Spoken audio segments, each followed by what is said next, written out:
Hey guys, and welcome back to another YouTube video. In this video I'll be going through and doing a player comparison on Christian Petracca and also Rozee, and going through who I think is the better pick at the moment. I don't necessarily have either in the side. One in that being Rozee has spent time in the side, but it was maybe a day or two in this whole preseason process. It wasn't long in comparison to other picks in the side, so that probably shows you who I slightly favour, and that is probably just due down to a little bit multitude of factors that we'll go through in this video. But before we get into it, remember to like and subscribe, turn the notification bell on so you know when I upload, and let's get into this video. So as you can see here, we have the Rozee on DFS, yet again another site that I use constantly for this, and you can see here Rozee 69% CBAs, and if we actually look at his 2023 from the start, you'll see he pretty much was getting the CBAs that we expect from the likes of a Rozee basically from the start. If we go back here, here's game one, and of 83% CBAs, of 50, 74, 91, you sort of see it fluctuate over time between 50 and also upwards of obviously the 91%. Yes, that's the CBAs. And then, yeah, nothing in the 40s. So it was all above 50% for him. So do I see there being a major rise in his CBA percentage? I don't think so, as they will have a big sort of four midfield, to be honest, of Rozee, Butters, Jason Horne-Francis, and then also Ollie Wines should have a little bit of CBAs. I'm expecting sort of a 50% range for Ollie Wines, and I just need to go back here and just show you guys on the DFS CBAs for Port Adelaide here. Let's just go and show this. You can see here last year it was Rozee at 69%, Butters at 62%, Horne-Francis at 58%, Wines at 50%, and Drew at 50%. Obviously, those will be the main guys, and you won't really see anything outside of that, but I'm interested to see, given that that's 69, 131, that's only 241%, and there is still an extra 60% that usually needs to get filled out by someone, and who will fill that out will be an interest. Wait, no, I've missed out Willem Drew as well, so that's 291, I believe, so that's 100, 158, 160, 220, 289. So yeah, that should be 289. You know, there's the odd people that will pick up percentages, etc. E.g. like Travis Boak will take some time, but I think he'll be more off ball this year. So yeah, I think that you'll see Willem Drew's percentage go down to maybe 30 or so percent. Ollie Wines takes up a little bit of that, as well as Horne-Francis and Butters take up a little bit more, and I think Rozee can probably stick at 70 and still go. What was he, 110 this year? Let's actually just check that quickly. I can just check it through here actually. He was a 103, 105, or basically 106 in the regular season. I could see him easily going 110, 111 as he just naturally progresses. We saw him really, his off-ball scoring improved a little bit. We saw a 0.7 and then a 0.9 improvements in marks and tackles respectively, which is what, roughly 6 points upside there from his, but it was mostly in his kicks, as you see here. He flipped his kicks to handball ratio back to above 1, which it used to be, as he went from basically 0.95 kick to handball ratio to 1.54, and that extra 4 kicks at the expense of 1.7 handballs was basically a flip of 8 points there. And then you had the extra marks and tackles, and then that's sort of how he got the extra points, it looks like, and that's how he got to the split of roughly well, it says here the adjusted was 15 because it discounts the finals performances of 76 across 2 weeks, which was poor from him, and that's how we got down to a 15 difference overall. But it was an upgrade of 17 points on 2022, and I could see him having another jump potentially of just like 5 or 6, and that could easily just be another 2 touches and another even just half a mark, half a tackle, something like that can easily happen.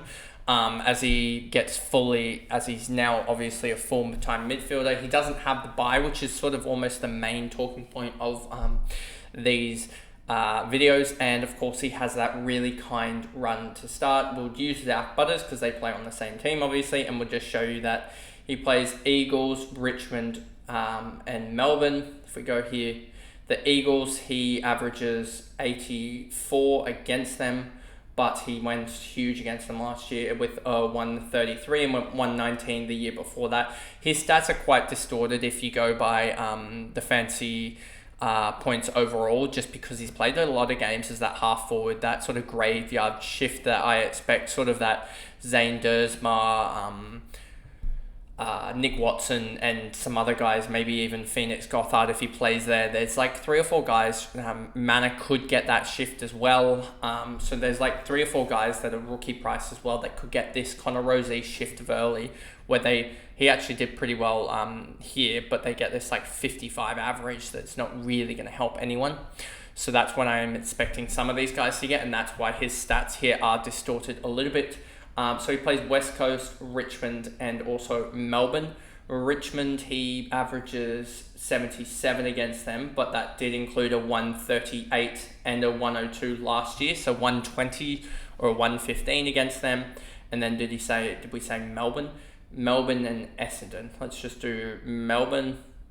Well, Essendon, he averages 108 against them, and he's gone 113, 115, 96, 145 against them in the last 2 years. And then we've also got, where's Melbourne? Here they are. Melbourne, he averages 73 against them, but still in the last 2 years went 108 and 121 against them on decent CBAs of like almost a full-time midfielder CBAs. So yeah, really think that he does have a positive run, and it's almost a comparison of Rozee and Butters, but that other YouTubers have done that, etc. So I'll leave that for you guys to explore that on their channels, etc. And so those two are do have a really kind run, so it'll be a decision of whether you want to go Rozee or Butters. I think Butters is the obvious choice, but you can dive deeper in other videos, etc. Now we move over to Christian Petracca, and he had a really good practice game against Richmond. Yes, only pulled out the 95 fantasy points across for 20-minute flat quarters or something like that, I believe. So that's 80 minutes, which is roughly what he probably played about 3 quarters worth of time and pulled up a 95, which is sort of really good in the practice game, obviously. So yeah, and he only had, I think, something like 45% CBAs. So the one thing that I think makes Christian Petracca potentially attractive is the fact that with Clary, and Clary actually had a pretty decent game, with Clary doing well, and I don't know about Brayshaw, etc., and the potential implications with Salem, etc. With those guys all, it seems like the Melbourne midfield's going well, and Trent Rivers could easily pop in there, it seems like, even though I don't think he had any CBAs. And Piggott also went in there as well, which could help this cause.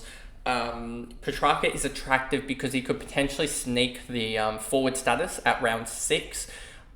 So he could potentially be the best forward to get potentially after the buys, but the only downside with him is that he does have that early buy. So and there's not really a massive upside that you can get out of Petracca. So like even the season that I had with him last year is, yes, I might have actually, did he finish off the regular season poor? Yeah, I got jumped out of Petracca, I think anyway, from memory. But his last 6 games were 93, so I think I jumped out of him with about 3 or 4 to go. I think I might have jumped out of him for this like 118 or whatever. I probably jumped out of him in the North game. I'm not exactly sure when I jumped, but I'm pretty sure I did jump out of him. Because I'm pretty sure I had a higher average. I'm pretty sure he was about 108, 109, 110, and to see 106, I'm quite a little bit confused. I could have easily not jumped out of him last year, but he was definitely a decent pick last year because he had that upside that you sort of need out of a guy. Even 106 is that's sort of what we're hoping for Butters and stuff like that, is If we can get a 110, 111 season out of them, that'll be almost top 10. If we look here at the fantasy, etc., and we go, not forwards, don't need forwards, we need all, actually midfielders will do here. Midfielders, and then we go by average here. 1, 2, 3, 4, 5, 6, 7, 8, 9, 10, 11. He was the 12th best average of the year, and he was priced around the marker of 14, 15, 16, 17, 18, 19, well, 19-ish, 20, about 20 or so, I believe, roughly. He was priced around, 18 or so he jumped about 7 or 8 rankings there, and I'm pretty sure I even had him around the marker of, around where Rory Laird finished also, Rory Laird or Brayshaw finished, which would be almost a top 10 guy in itself. It just shows that these are the types of jumps you want, is a top 25 sort of scorer going, or the midfield scorer going to a top 10 or so, is sort of the jump that you want for those guys. So I got that both out of Petracca and also Bontempelli, but Bont was just the crazy jump, I guess. Petracca is one that is an interesting one to look at. I think if he gets that forward status, he'll be a pile-on almost of people. Let's actually see, what is his percentage at the moment ownership? Because he's one that you probably also want to track in terms of ownership. He is owned by 5.45.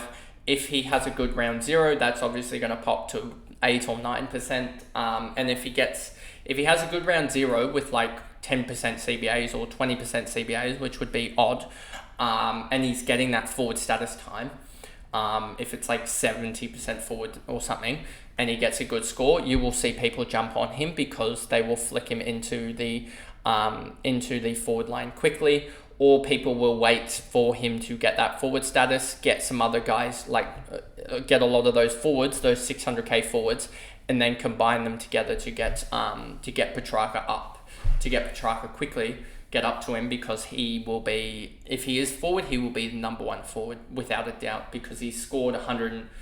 He's basically been the number 1 forward for the last 4 years, because that 86 turns into around a 105, I believe, with scaling. 86.2, 107 it would be. So he's gone 107, 111, 102, 106. So yeah, he would be a top 6 forward for this year's crop in the last 4 years, if that was to be the case. So he is the leading one to be the leading candidate for, I believe, forward status out of all the top mids at the moment, or all the premiums in general. So that is pretty much the only reason for this comparison overall, is if Petracca is looking like getting forward status. I mean, he had 44% CDAs. I don't think they would have used him on a wing too much. I didn't get much into the match sim, and that's why I'm not doing any notes on it, because I couldn't find any real stats on it anyway. So there's that. I'll get to the actual proper preseason games that we have like a week out. I'll go to those ones and use the stats and sort of go off that, etc. And do videos on them. But we didn't get many stats on them that I could really use, to be honest. It was only the major sort of 4 or 5 guys that we got stats for that I could see, as well as the CBA mixes as well. So it wasn't too good, especially with Richmond having, I think, 6 midfielders out basically. So it really didn't show, as well as Gawn had Samson Ryan in the ruck and only played for like 2 quarters.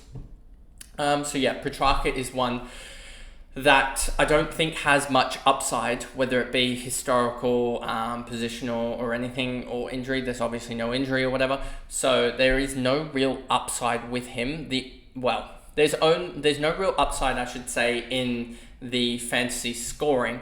There's only real upside in that he could turn into the number 1 forward by 10, 15 points, just because he sneaks forward status when Clary's back or something like that, and then there could easily just be an injury, and then he's straight back into the major mid-roll, and a major mid-roll he goes 105, 110.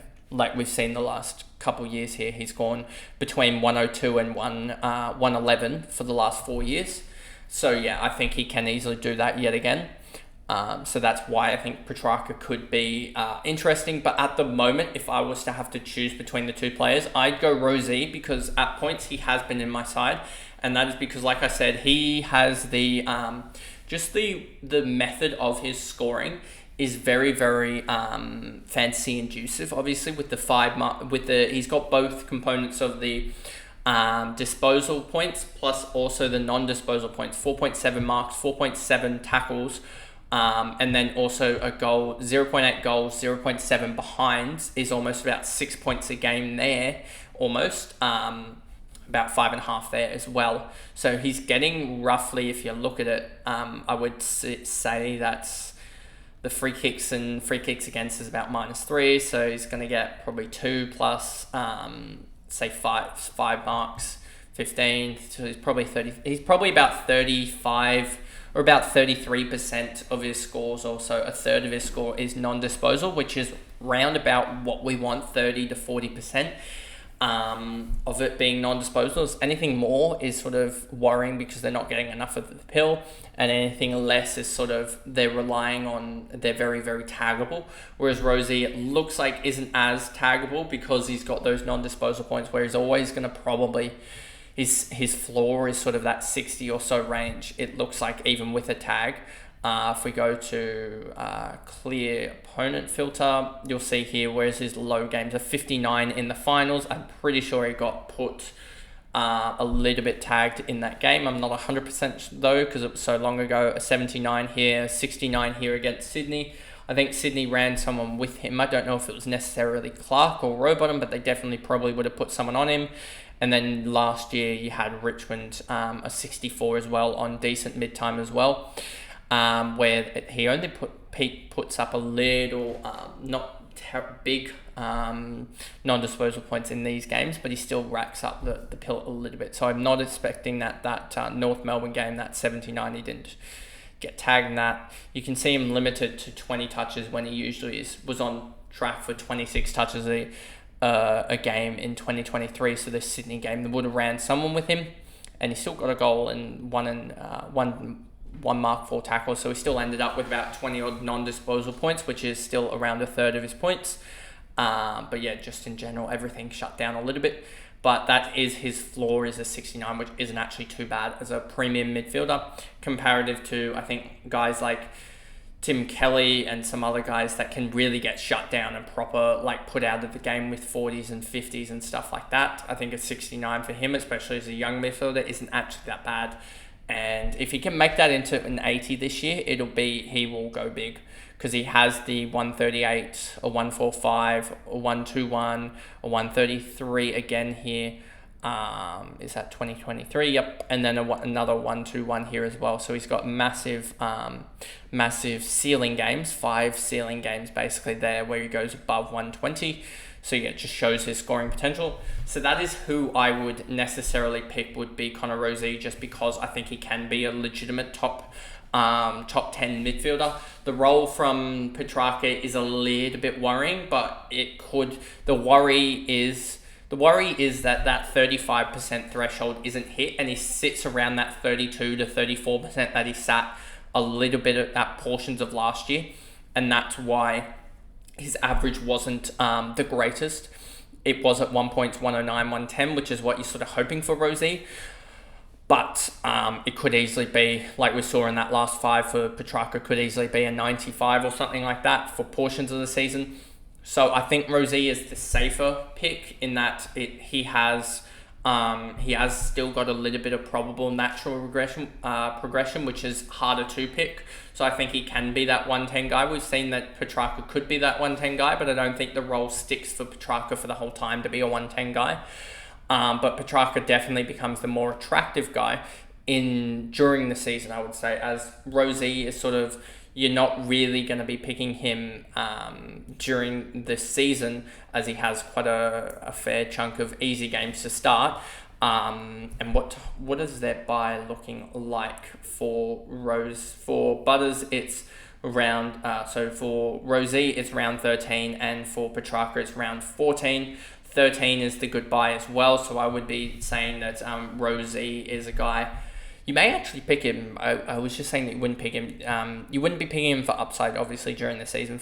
You may pick him as a swap out during the bye rounds, as you may have guys like a even a Walsh or a Newcomb or a Steele or something like that, or even some of the rookies like a Sanders that you can get out of in their buy rounds, if they're round 15, etc. You can get out of them, or even an Elliot Yeo if you could possibly get out of him if you still have him by then, etc. There are a lot of guys that you can get out of to a Rozee by round 13, etc. after his bye, or round 14, I should say. So there is, I think they both have very differing reasons why they're the pick to go with over the other one, and they sort of need differing circumstances. I would just say that it's more likely for Rozee's set of circumstances to occur, in which he goes 110, is a good valuable guy off his bye as well to swap out to get that premium score. Whereas Petracca, you sort of need a weird set of events where where Clary doesn't play as much in the plays in the first 6 weeks or something. Brayshaw plays, Salem plays, as well as Viney, etc. They all crowd that, and Trent Rivers gets midfield time. Petracca's up forward, drops in value, has his bye, and then 2 or 3 guys get injured. He goes back into a full-time mid with the forward status and becomes best forward available, and goes that 105, 110, even though he'd be priced at about roughly he'd be 800k or something at that point. So yeah, it's just weird. It would be a weird set of events for Petracca to be the number one guy, or to be the better choice out of him and Rozee at the moment. Rozee at the moment. But at the moment, none of those two are in my side, as I've got Butters and also Gawn, as well as Marty Hoare as well in the side. And I don't think I have another Port player at the moment. No, I don't. So they've only got one. I've only got one each of those two in my side, but we'll see. We'll see if Rozee or if Petracca pulls out a 140. Maybe you pick him up because he's value or whatever, something like that. But I'm probably not going to start with either of them just because I don't see there being massive upside. But anyway, that is the video. I've definitely spoken way too long, 22 minutes long for this video, but I'll see you guys in the next one, which may be one of the last recaps or player comparisons that I do as we start to head into the last couple weeks of the pre-season, and there's only another sort of week before practice matches and stuff, like proper practice matches with stats come in that I'll do videos on, etc. But that's the video, and I'll see you guys in the next one. Bye guys.